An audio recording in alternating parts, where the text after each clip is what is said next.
สูงวนมาเลยจิบใจเมื่อนั้นหันมาเลยจิบใจเมื่อนั้นมึงกับมึงไตอะบอดห้องสูก็ยำแขนแป๊บมาตาเสพอต่อไตเฮ็ดซาลาในโคลายเนี่ยจะเลยเอาแห้งซื้อลำดึกลำตอสู่ให้ไหนนะอยู่จอมแคบเวียงสังว่าสูวนกวางไว้เจอยาววันมือวันนั้นวันไหนก็เต็มเป็นไหนสังสูแทบตัดเช่นใจเมื่อนั้นดีๆอำถ่อมความเบิ่นอำถ่อมความปีใหญ่สุนาป่นอำเอาตอซ่ามาหน้าเสเจ้าตื้อไตต่อไตหนังกันมันเหมือนมันเป็นสังอำเป็นไหนสูเตรียมเลยเรียนที่ไหนสูเตรียมเลยไปวันไหนเป็นย้อนสังลาเนี่ยเป็นย้อนสูเจ้าตอซ่ามาหน้าเจอไปวนอันเก็บตื่นใช่แหละดื่มโคลายสังว่าเป็นเจ้านั้นสังว่าสูเฮ็ดดีต่อกันวันเหมือนนั้นอำแขนเก็บขวัญกันเสอำมาบนี้โคลายป่วนเปลี่ยนนาดีในวันเหมือนในสูต่างเล็กมาดีโคลายมาจอยเขาแลนี่สูโฮมแห้งโฮมใจกันในป้อนของในอำเป็นไหนอำเหลียวป้อตันได้เป็นย้อนไปวนสูเป็นย้อนต่างเฮ็ดอาแกงสูไว้ในจุเมียที่ผีๆเนี่ยนะเขาคำจะมาหลามาเหยียบอันมือสูร่วมจะเขาคาไข่เฮอสูวนเห็นอะไรเป็นตอนสอนบุญดาตับจุ่มสูเนื้อการที่สูเด็ดเจ็บตัดเส้นใจที่เฮ็ดสังอำเจอเปิ้นมาเจ็บตัดเส้นใจบรรเฮาเปิ้นมาจี้สั่งบรรเฮาเฮ็ดจอมเปิ้นอันเปิ้นเฮ็ดนั่นก็บ่ว่าพอเฮาเมียวออกวนหังกวยแน่เฮาก็เจ็บแต่ทนเจ้าเฮาก็ตายก็เฮาก็ตายหลายวันเฮากินขี้เฮาก็เลยกินขี้มันเป็นจังไหนซ้ำแทงรองนึงเขาฝากถึงไอ้ลอยคอว่าวันเมื่อในเมื่อออกมันลาเลยเนาะความเนี่ยความจะเนี่ยเมื่อเบิ้ลลำดึกโคเขียวเนี่ยเมื่ออย่างเมื่ออยู่จะฉีเมื่อจะมาหัดตักเสียงเนี่ยมาเอาขึ้นแหละลาแหละตึกโซนแหละตึกโซนโคเขียวเขาตึกขึ้นแหละเนี่ยพวกโคไลมาจะตึกโซนโคไลดีล่ะให้ตึกโคไลแบบตึกไปกวนอยู่เมืองไทยว่าตึกอันนั้นในรัฐซึกอันขายไม่ขายเถื่อนเนี่ย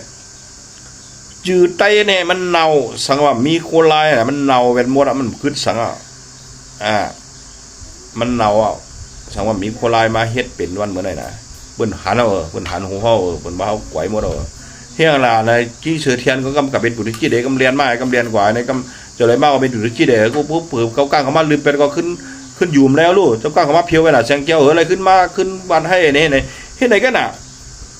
เฮาเฮ็ดปั่นตรงให้ไหนปั่นตรงไม้ไหนกันน่ะเหมือนกาปัดกาลำบงอ่ะน่ะลองได้เป็นตอนสอนบุญน่ะได้ตับจุ่มสู่แลกวนหลงสู่เตียนสู่เจอออกเบิ่นวนเตียนเฮาเตียนห่อมบ้วนหางกวยห่อมเตียบตัดเช่นใจดินเฮาเป็นเนื้อเลือดฉายจื้อคือไตแจดจางนั่นย้อนเบอร์เฮาเอาป้ายวนนั้นเปิ้นใครใครเป็นใครอมอื่นเจอคือเฮาเคยยึดเอาเมืองไตเฮาใครเอาถอนหินวอหินบาไม้ป่านคือลอยป่าเล่าไก่อันนั้นต้องสู้ฮู้ดีมาดีบอกมันเหมือนตามีเขจินห่อก่อน2ก็ผมมาอยู่ที่เล่าไก่มาเฮ็ดวันมาเฮ็ดเล่าไก่มาเฮ็ดไก่เฮ็ดเลี้ยงหมูอะไรอยู่ในนั่นไหนก็ไม่ได้อยู่กับอยู่มามีลูกมีหลานนั่นแหละเป็นปวนกาลาวปานเขาใกล้ลูกเขน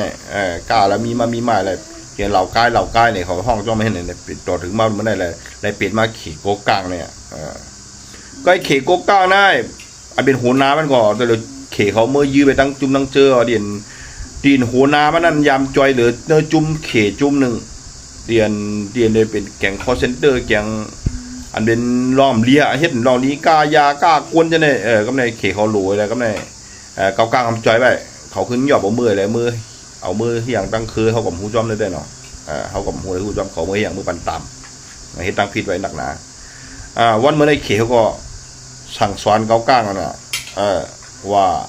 เขายามจอยหรือแกงคอเซนเตอร์เนี่ยก็เนี่ยจังไร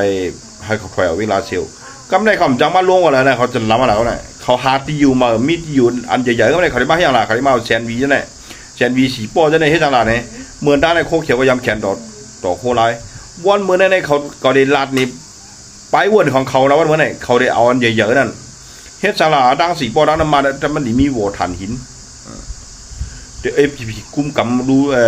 ตัวไปอยู่เก็บกินขวัญไว้เฮ็ดไปอยู่กำไรดำจะว่าเนื้อเมืองกุดจะเนี่ยก็ปลองไอ้ว่าเนี่ยคุดเสียงเนี่ยปันคนเมืองคุดขนาดเนื้อเมืองกุดเนี่ยนะอันคุดเสียงเนี่ยเป็นจุ่มของอะไรเอาคุดเสียงก้าในคนเมืองเลยใส่ขวัญน่ะชิลิกันช่องก็เลยใส่ชิลิกันแอบก็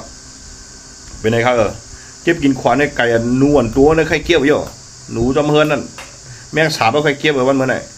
กล้วยกระสุ่มหูสุ่มหันสวยเก่งหูมหันอันนี้เป็นนาตีบุญพรสำหรับนาตีชำจวนได้ผีผูโคเขียวจุ่มส่วนทิ้งปอดห่องตีนจูยามลาดว่าเป็นนาตีปอดห่องเขาไปปอดจานกับปอดจานวันเมื่อไหร่เกากลางเด็กลืมสูมาดังปอดจานจริงๆเขาลาดลูกตีเฮ้ยมืออยู่ป้องปอดกลางในปอดจานเดี๋ยวมันอยู่ปอดห่องอันบุญได้ขลาสังเฮาลีดอกกันวันเมื่อนั้นสังเฮามาเจอหมาหน้าตอซาเจอใส่กันในวันเมื่อนั้นวันเมื่อไหร่เขาก็เต็มเป็นไหนสังเฮาหรือได้ลองอุบโอ้เสร็จเลยอุบกันดีๆได้เฮ็ดไหนเนี่ยอย่างกันเก็บใจกันกินเนี่ยคนไรมาจอยเฮาเลยคนไรวันเมื่อไหร่เฮานั่นเนี่ยคนไรเนี่ยพร้อมตาตีจอยสุดาสีใครบอกยอดชิโกลาตาสีอันไรขนาดที่อันเฮาวนเก็บวนเจอหมาหน้าตอซ่าไปวนห้อมตันเบิ่นเนี่ยเป็นยังไงครับพวกขลาดน่ะมันไม่ได้ยาวดิขลาดลาดวันอิดลองในพวกขลาดในตั้งวันของคนถอมในชุดค่ะขลาดอะไรทั้งวันขลาดนะพวกขลาดต่อลิงยินกวยกันค่ะเนี่ยใครอุลาดในสวยผมพูดอย่างไรหมอกถึงกูก็ว่าเฮ็ดวันไหนผูกสังเลยกินนั่นวันนั้นขยามลาดเฉลุสังสูเฮ็ดดีวันนั้นใจต่อซ่ามันหน้าเฮ็ดวันนั้นต่อไตหนังกันในวันเมื่อในสูเดิมเด็บเรียนเมื่อไหร่ผักถึงค่ะก้นลงมาเนื้อยันผีวนอะไรเอาสูป้อมไปบนอะไรก็คาเดส่งเอาหมายเฮิรนหมายเยสูมาเลยคาเดชื่อปัดคู่ส่งมาปันกินปลาน้ำเดี๋ยวเลยวน